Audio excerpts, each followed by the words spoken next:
देवर्षि नारद, जिन्हें हम सृष्टि के सबसे पहले पत्रकार भी कह सकते हैं। देवर्षि नारद जी की लीला से आखिर कौन परिचित नहीं है। धर्म की रक्षा की बात हो या लोक कल्याण के कार्य की, अपनी सूझबूझ के साथ नारद जी वहाँ सदैव ही उपस्थित रहते हैं।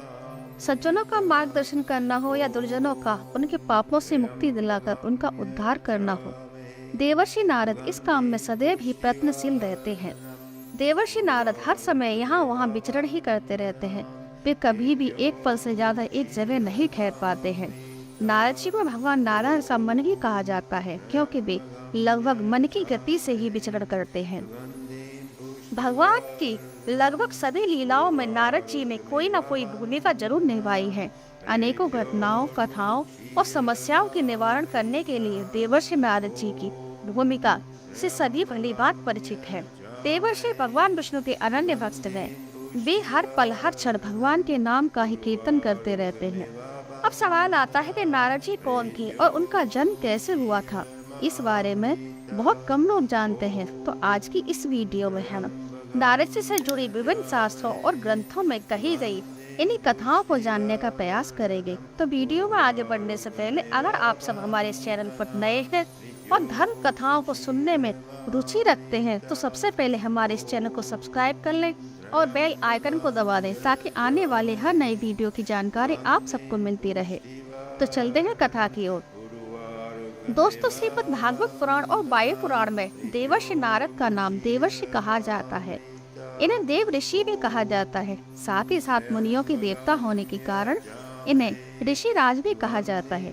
वायु पुराण के अनुसार देवर्षि तो बहुत हुए, पर नारद जी के जैसी प्रसिद्धि किसी को भी नहीं मिल पाई है। सारा संसार नारद जी को ही देवर्षि के रूप में जानता है। भगवान विष्णु के अनन्य भक्त देवर्षि नारद को ब्रह्मा जी के मानस पुत्र कहा जाता है। वे भगवान ब्रह्मा के 6 पुत्रों में से सबसे छोटे पुत्र माने जाते हैं। नारद जी के जन्म की कथा को सुनने से पहले हम सुनते हैं उनसे ही जुड़ी एक और महत्वपूर्ण कथा, जो चिर साल से चली आ रही है। एक बार की बात है, कुछ गंधर्व और अप्सराएं ब्रह्मा जी की उपासना कर रहे थे। तभी एक गंधर्व, जिनका नाम उपग्रहण था, कुछ अप्सराओं के साथ श्रृंगार भाव से वहां आए और उनके साथ में हास्य विनोद करने लगे, जिससे वहां पर उपासना में लीन सभी उपासकों का ध्यान भंग होने लगा। उपग्रहण के इस तरह के हाव भाव को देखकर ब्रह्मा जी को क्रोध आ गया और उन्होंने उपग्रहण को शाप दे दिया कि जाओ, तुम अपने अगले जन्म में एक शूद्र योनि में जन्म लोगे। ब्रह्मा जी के शाप के कारण गंधर्व उपग्रहण ने आने वाले समय में अपना अगला जन्म एक बालक के रूप में शूद्रा नाम की दासी के यहाँ पर लिया, जिनका नाम वहाँ पर नारद जी रखा गया। नारद जब छोटे थे तभी उनके पिता की मृत्यु हो गई, और जब वे 5 वर्ष के हुए तब उनकी माता शूद्रा दासी की मृत्यु एक सर्प के काटने से हो गई। अब माता पिता दोनों की मृत्यु हो जाने पर नन्हे बालक नारद अपने माता और पिता दोनों की मृत्यु को भुलाने के लिए वे संत मुनियों के साथ में रहकर ईश्वर की भक्ति में लग गए। एक दिन नन्हे बालक नारद जी एक पीपल के वृक्ष के नीचे ध्यान लगाकर बैठे थे। तभी उनके हृदय में एक विद्युत रेखा की तरह भगवान का सुंदर सा रूप दिखाई दिया। वह रूप क्षण भर में ही अदृश्य हो गया। इस अद्भुत घटना के बाद तो नारद जी के मन में ईश्वर के सत्य को जानने की इच्छा और भी ज्यादा बढ़ गई थी, और उन्होंने तय कर लिया कि वे अब और भी ज्यादा ध्यान लगाया करेंगे, ताकि उन्हें ईश्वर की प्राप्ति जल्दी से हो सके। तभी अचानक से एक आकाशवाणी हुई, इसलिए बालक, इस जन्म में तो तुम मेरे दर्शन नहीं कर पाओगे, पर अगले जन्म में अवश्य ही तुम मेरे पार्षद के रूप में रहोगे। इसके बाद बालक नारद ने भगवान विष्णु की और भी ज्यादा कठिन तपस्या करना प्रारंभ कर दी, और इसके फलस्वरूप ज्येष्ठ मास के कृष्ण पक्ष की प्रतिपदा को वे ब्रह्मा जी के मानस पुत्र के रूप में उन्हें अवतरित हुए। देवर्षि नारद के जन्म की तरह ही नारद जी के विवाह की कथा भी बहुत ही रोचक है। शास्त्रों की कथा के अनुसार ब्रह्मदेव चाहते थे कि उनके पुत्र नारद जी विवाह करके एक रस की तरह वैवाहिक जीवन व्यतीत करें, किंतु नारद जी इसके बिल्कुल विपरीत थे। वे ऋषि मुनियों की तरह ही आजीवन रहना चाहते थे, और नारद जी ने अपने पिता की इस इच्छा को मानने से इनकार कर दिया और उनसे क्षमा मांग ली। यह सुनकर ब्रह्मा जी बहुत क्रोधित हो गए और उन्होंने नारद जी को आजीवन विवाहित रहने का श्राप दे दिया। एक बार की बात है कि नारद जी भगवान विष्णु की कठोर तपस्या कर रहे थे, जिसे देखकर देवराज इंद्र इस बात से भयभीत हो गए कि कहीं नारद मुनि अपने तप से उनके स्वर्ग पर आक्रमण न कर लें और उनका इंद्रासन न छीन ले। उन्होंने नारद जी की तपस्या को भंग करने के लिए कामदेव को स्वर्ग की कुछ अप्सराओं के साथ में भेज दिया, परंतु नारद मुनि पर कामदेव की माया का कोई भी प्रभाव नहीं पड़ा, जिससे भयभीत होकर कामदेव ने नारद जी से क्षमा याचना की और वापस इस स्वर्ग को लौट गए। इधर कामदेव की माया का कोई प्रभाव अपने ऊपर न पड़ने पर नारद जी को स्वयं के ऊपर इस बात का अहंकार हो गया कि उन्होंने कामदेव के ऊपर विजय प्राप्त कर ली है। अपने इस विजय के अहंकार में चूर होकर नारद जी भगवान विष्णु के पास वैकुंठ पहुंच गए और वहां जाकर उन्होंने भगवान विष्णु को सारी घटना बता दी कि कैसे उन्होंने कामदेव के ऊपर में विजय प्राप्त कर ली है। फिर क्या था, अंतर्यामी भगवान विष्णु ने नारद जी के मन की बात को समझ लिया और वे समझ गए कि अब नारद जी पर अहंकार हो गया है और उन्होंने निश्चय कर लिया कि वे अपने प्रिय भक्त नारद को इस अहंकार से मुक्ति अवश्य दिलाएंगे। फिर क्या था, अपनी विजय का बखान करने के बाद में जब नारद जी वैकुंठ से लौटने लगे तब उन्हें रास्ते में एक मनमोहक और सुंदर नगर दिखाई दिया, जिसे भगवान विष्णु ने अपनी माया से बनाया था। उस नगर में एक बहुत बड़ा राजमहल था। नारद जी उस सुंदर नगर को देखकर अपने आप को रोक नहीं पाए और उस नगर में प्रवेश करने के बाद में उस सुंदर राजमहल में भी पहुंच गए।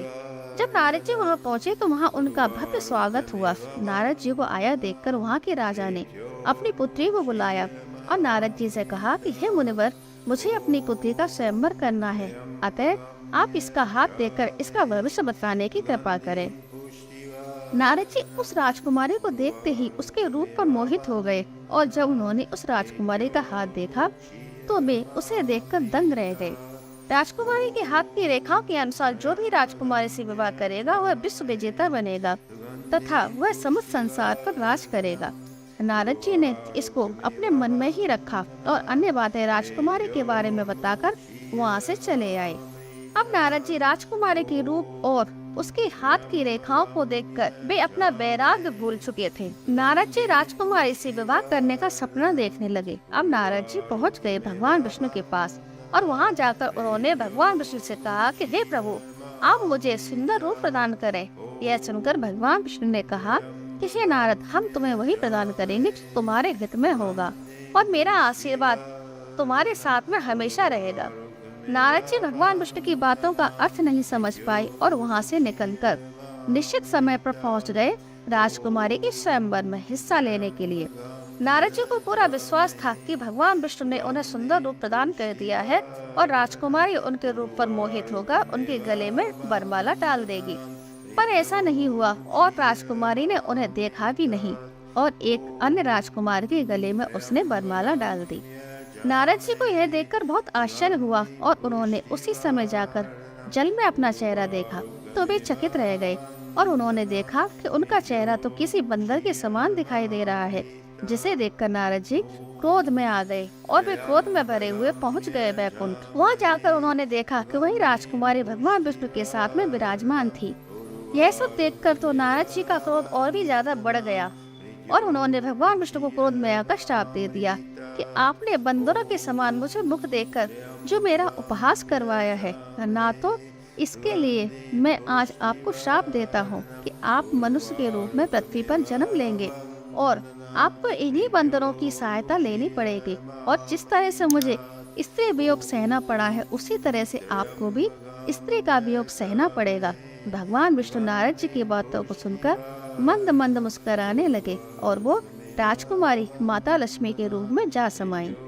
इस दृश्य को देखकर नारद जी समझ गए कि वो राजकुमारी स्वयं माता लक्ष्मी थी और वो राजकुमार कोई और नहीं बल्कि स्वयं भगवान विष्णु थे।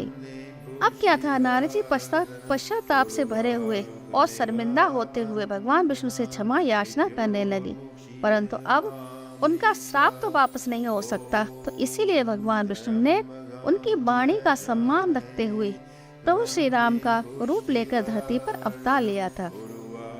उसके बाद भगवान राम का माता सीता से वियोग तथा हनुमान जी और वानर सेना के द्वारा उनका सहयोग, इसकी कथा तो आप सबने सुनी ही होगी, आप सब इससे परिचित होंगे।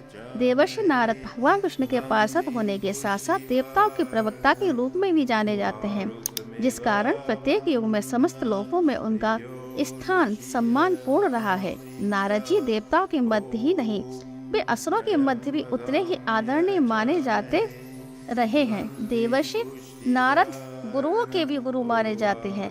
वेद व्यास, वाल्मीकि तथा महाज्ञानी सुखदेव जैसे महर्षि भी नारद जी के शिष्य माने जाते हैं।